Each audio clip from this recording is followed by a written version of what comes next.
Yeah, another anti-bullshitman video. Yeah, just looking, mess my hair is. Anyway, hedonism. We're in section R. Really, this was just irritating. They're all irritating, but I mean, it just makes these lousy, rotten remarks in here. Just this disparaging stuff, you know, like I just drone on, and that my videos are sloppy and blah blah, and all this, you know, just all this hackneyed uploads. Hackneyed. What the fuck? And it's hackneyed. Fuck you. It's just rude. Crap. Anyway. So yeah, we're talking about hedonism. So he thinks, so the argument, look, he could have just made this a simple argument where he thinks it's okay to use words in our vocabulary that are completely, that have no consistent definition.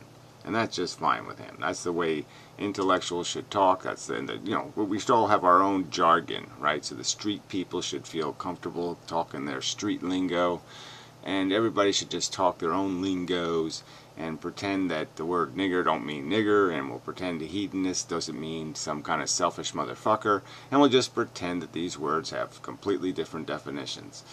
And even use naturalist as an example of a word, and that's exactly proves my point. I mean, Darwin was essentially the last naturalist, because yeah, the word got taken over by a bunch of tree huggers, okay, and so it wasn't a word for somebody who studies the biosphere, you know, in some sort of disciplined manner. The word became some sort of person who thinks nature is Gaia and is alive and all that kind of babble.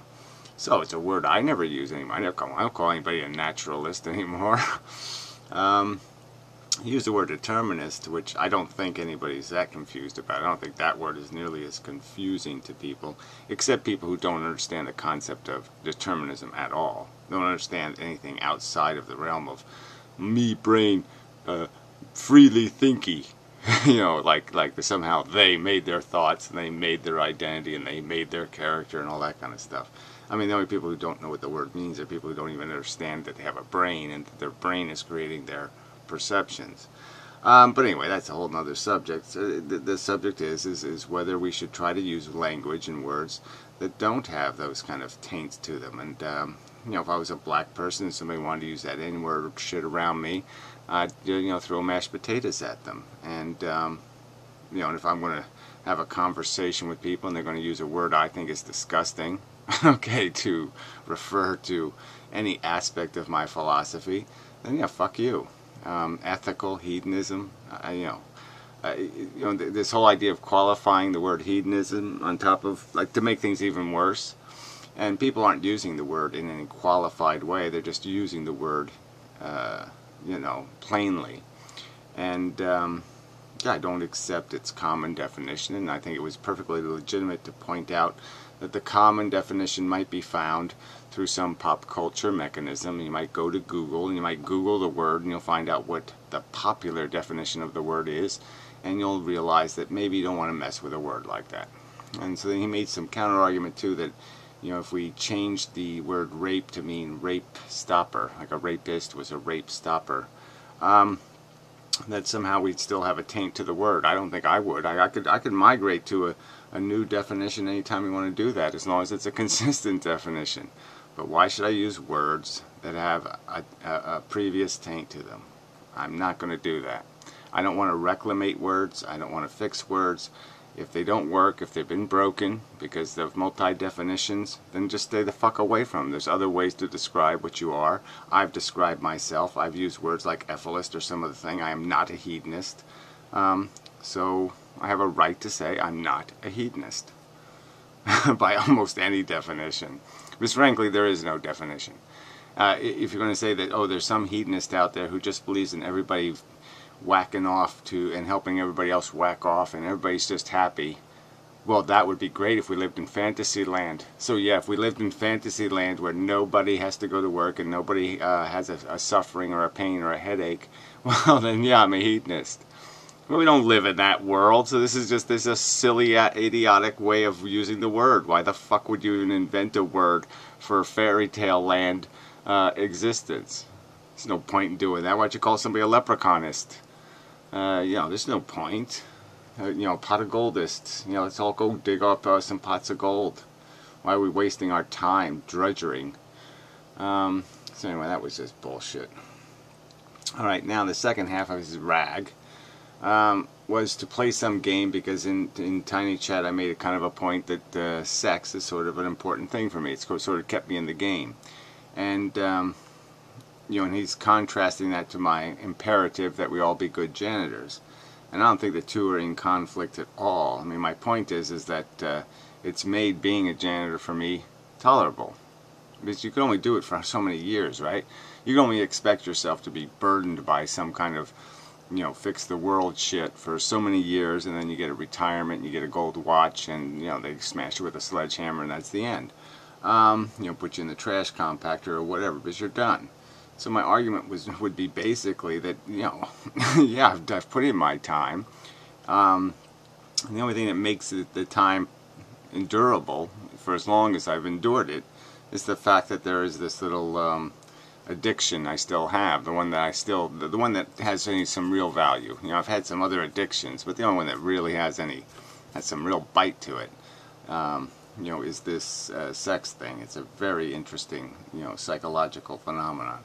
And I'm just making the point that if it wasn't for that, if you didn't have that addiction, that pull, that attractor, that magnet, then this would be really, really, really hard.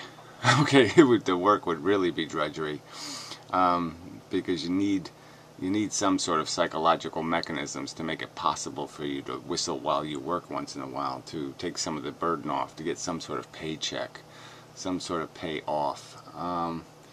And that's the only thing. I don't think they're in conflict. They're it's just a concession to the point that if it's too bleak, you just can't get out of bed. So you got to have something that hooks you, something that pulls you a little. And if there isn't something pulling you, yeah, you're just not going to have any momentum. And that's sort of my point. It's not like I'm living the heathen's life. I'm not not wallowing in some sort of gratification from it.